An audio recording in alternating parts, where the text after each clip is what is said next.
In 10.5, you're going to discuss two different kinds of inequalities. There's a polynomial inequality, which looks like this, and a so-called rational inequality, which is going to look like this. We have a ratio of two things, greater than 0, greater than or equal to, less than or equal to, etc. Let me start out with a simple one like this, a polynomial one, to try and help you understand why we do some of the things we do when we're solving this. I'm going to take this part of the equation and turn it into a parabola. Y equals x squared minus 2x minus 8. And we'll take a look at its graph for just a moment. Now I've got that graphed over here on Desmos. Here's our graph. And what I want you to notice is that to the left of -2 and to the right of +4, the graph is above the y-axis. In other words, it's positive here. So if you're looking at its graph and you want to know where is this greater than or equal to 0, so we had -2 here and 4 here. So it'd be greater than or equal to 0 here and here. That's the places where this polynomial or polynomial inequality is solved. Now, you can't always necessarily see these things just by looking at a graph, and the graphs of some of our later inequalities get much more complicated. But this is a good place to start. We need to figure out where it's positive or where it's negative, depending on the particular problem. Now, what you should realize about these things is that once you find these roots, that's key. That's where we're going to start these problems, because the polynomial can change signs at these points. It may not be going from positive to negative to positive. Maybe it's something else. Maybe it's going from negative to positive to negative. So it just kind of depends. So what we got to do is we're going to find these 2 points and then test places in between. So let's see what that's going to look like.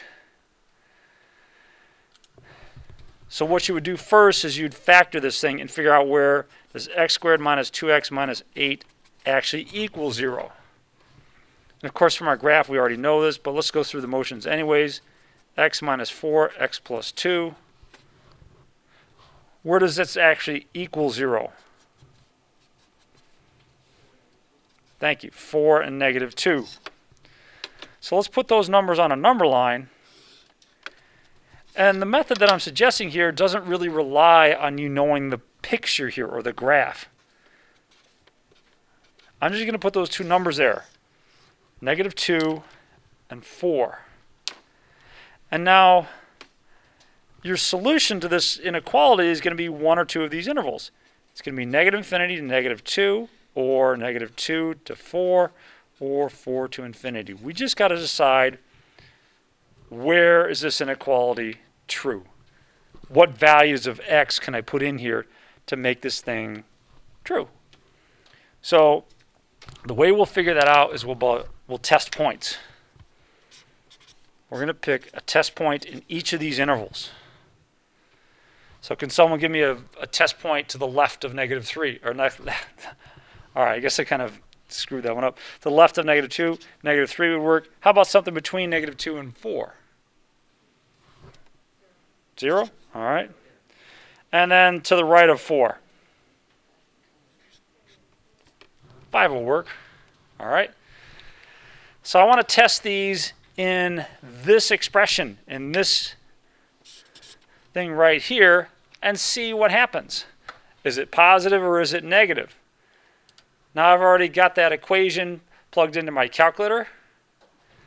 You want to make sure that your window's set up the proper way. So you hit the second key, then the window key to check your table settings. The two that concern you the most are independent should be set to ask, dependent should be set to auto. With those set, hit the second button, then the graph key. Let's delete these values and type in the values that we chose, which would be -3, 0, and 5. Now, it doesn't matter that we got 7 or 8 or negative, or 7 or 8 or 80 here. What matters is the sign of these values.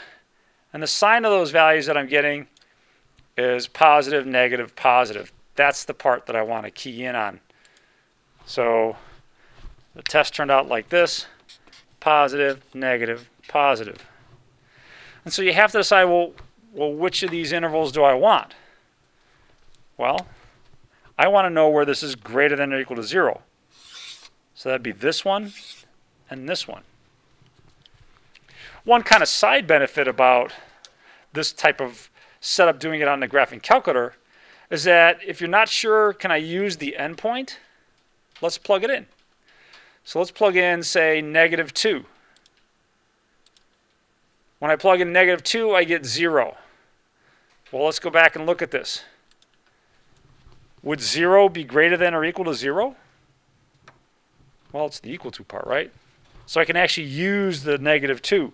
So my final answer is between -infinity to -2, and the bracket includes the -2, union 4 to infinity.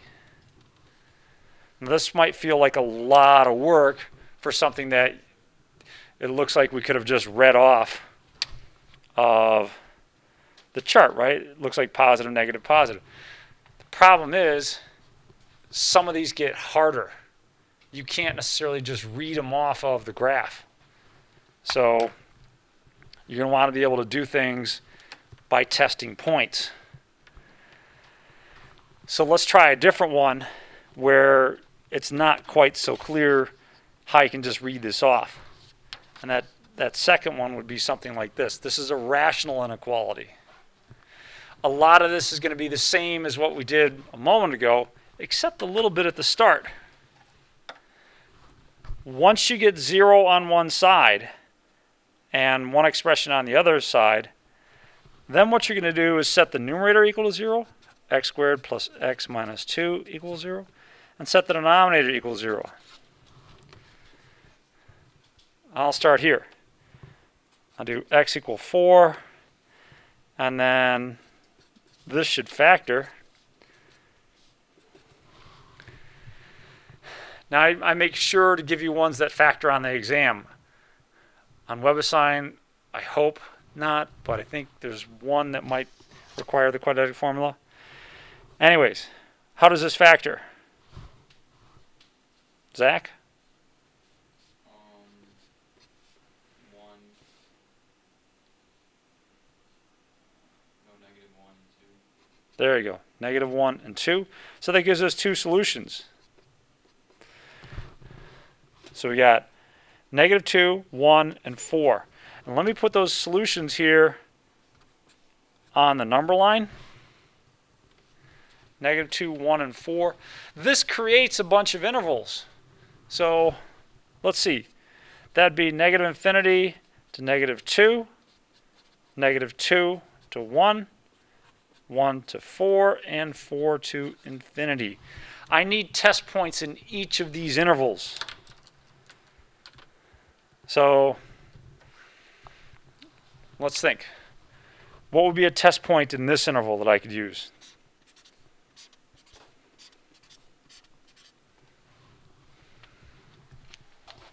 Janine? What's a number in the range of -infinity to -2? Kaisei? Maher? Go ahead. -3. Perfect, -3. Want to keep going? What's something between -2 and 1? 0. All right, got 0. 3. And one more. 5. Now before we go testing these things, we've got to put in this expression into our calculators. Now, that means hitting the y equals key, clearing this out, parentheses around the numerator, x squared plus x minus 2, divided by parentheses x minus 4. And then close parenthesis there. You can hit the second key, then the graph key, and we should be in good shape. You are going to have to delete some of the old values. I just delete them all, as a matter of course, second, and then the graph key. I just don't want to look at all these things. That's from the old problem. So the values that Maher helped us choose would be -3, 0, 3, and 5.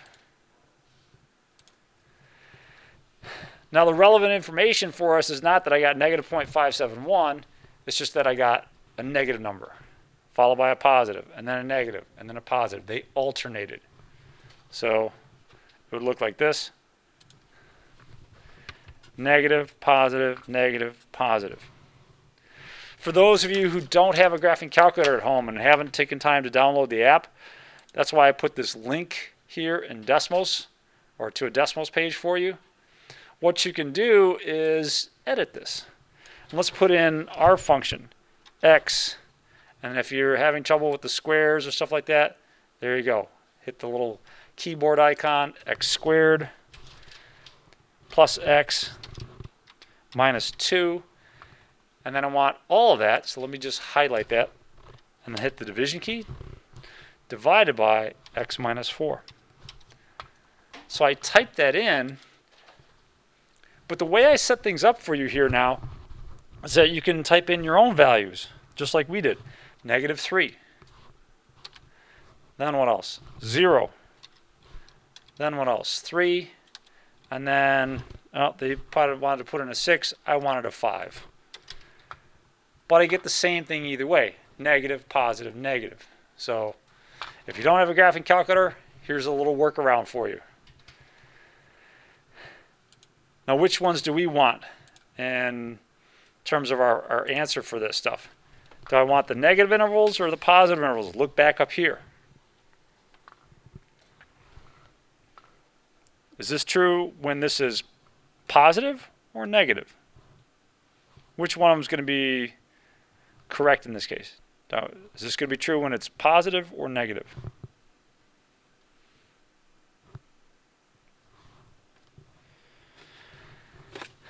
Would you know if I threw out some extra credit? And Maher's thinking about this one now. I got his attention. All right. I'm still not seeing anyone. Is that going to be true? William? Yeah. I want it to be positive. When this is greater than or equal to 0, that's true. When it's positive. So basically, I want to choose the positive intervals here. So I want to choose this one and this one. Now, there's a little bit more detail I'll go into next time. But overall, I want -2 to 1 and 4 to infinity, like that. We've got to be a little bit careful about the endpoints. I'll talk about that next time. Sweet. Sweet. By the way, if you're not sure if you want to use the endpoints or not, you can plug them into your graphing calculator or to Desmos. So I could type in, say, a 4, and it says, oh, undefined. Well, I can't use that. Can I use -2? Yeah, I got a 0. Can I use a 1? Yeah, I got 0. So those are okay. You definitely can't use the 4, though. All right. Let me see if there's any quick questions here on this. And then we'll definitely do some more on this next time. I think that's good for the moment here on this one.